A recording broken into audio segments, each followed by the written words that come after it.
The World Darts Championship, Day 5, a two-session Tuesday. Whose side would the darting gods be on in the afternoon? Philippine ace Lawrence Alagan or a Spartan from Spain? Shades and spades for Rowby-John, but would his day in the spotlight be spoiled by Mr. Malikdim? And who do you like here? Some Austrian arrows or pure raw emotion from Poland? We go international today on High Roller Radio. Yes, we are almost a week into the championship, and it feels like so much has happened already. There have been upsets, thrills, spills, and chills. No real surprises last night, though, as William O'Connor, Vincent van der Voort, and Gary Anderson all prevailed. 21-year-old Callan Ridds did beat Steve Lennon in a last-leg shootout. Back at Alley Pally for Day 5, announced Ian Danter alongside Paul Nicholson, Mark Wilson, and the birthday boy Chris Mason live on TalkSport 2.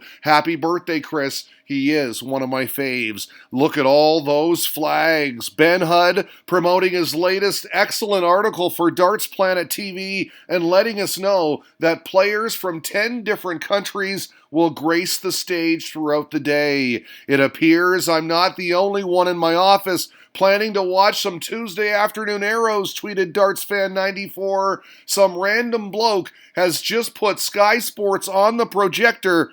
I have a new hero in life. Westminster Station, in behind it, the battleground, the legendary Alley Pally. First one intro tonight, Australian Robbie King. Is this a beard to be feared? He was loving that walk-on, wasn't he? All smiles, working the crowd. There's Searle, who they call heavy metal. King was banging his drum in the opening leg, a break, but Searle turned it up a notch. Couple of 180s en route to taking the next two. Even still, we would have a decider where against throw, it was the underdog Aussie who got down first and made no mistake. For some big reactions, he was well up for this one. King would start the second set with a hold, more animation. It was sluggish at times, but there sure were a lot of 180s, 8 between them in 7 games. Searle had 5 of them. This double 5 gave him the break. He needed that one.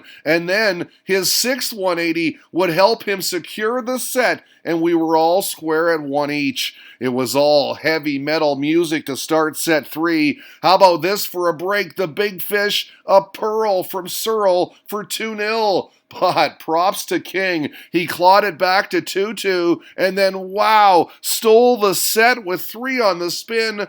A break to win it, and he was blowing kisses at 2 sets to 1 up. Searle responded nicely in set 4, taking it 3 legs to 1, and we were off to a 5th and final set. King had a chance to break in the 3rd leg, but couldn't take it. He did level at 2, though, to force a last leg shootout. The tension building. That last leg was nervy. King would get a match start, but no, and on 66, Searle found his last start. The look says it all, relief. He was lucky to advance, but that he does. I'm over the moon to get through, he said. I don't know how that 66 went in, to be honest. Now, full disclosure, my dog was all over me about going for a walk, and she's the boss, the cutest too. So I missed the first 2 sets of Cristo Reyes Lawrence Alagan, and apparently, as Yetsu Vaughn explains, I missed some needle. Oh, and Alagan was awesome. The Philippines ace raced out to a 2-0 lead,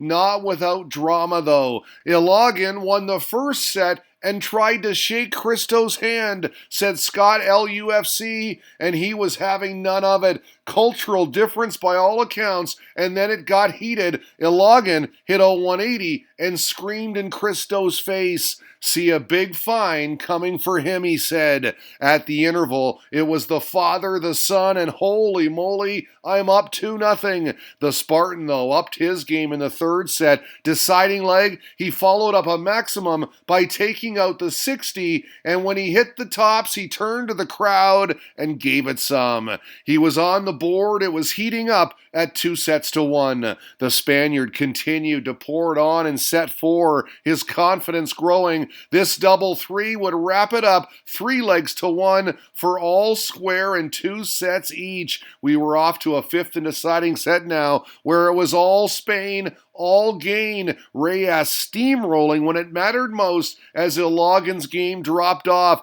closes it out at love to survive a hard-fought 3-2 showdown. More Philippines in our second fixture with Noel Malagdam taking on young Austrian Rowby-John Rodriguez, whose future is so bright he's gotta wear shades. But perhaps he should have kept them on. Struggled in the opening set. Malagdam took out 57 to break for 2-1 and then held for the early advantage. 1 set down, 2 to go, he sang. Speaking of shades, how about this pair? That guy's got love in his eyes. They got it to 2-2, but again, this guy would prevail for the finger point, up 2 sets now and cruising. Lawrence Ilagan stuck around to cheer on his friend. That is great to see, and he was loving what he was watching. No change in set 3, all Philippines. It was finished off this way, the 107 on double 14. Game, set, match.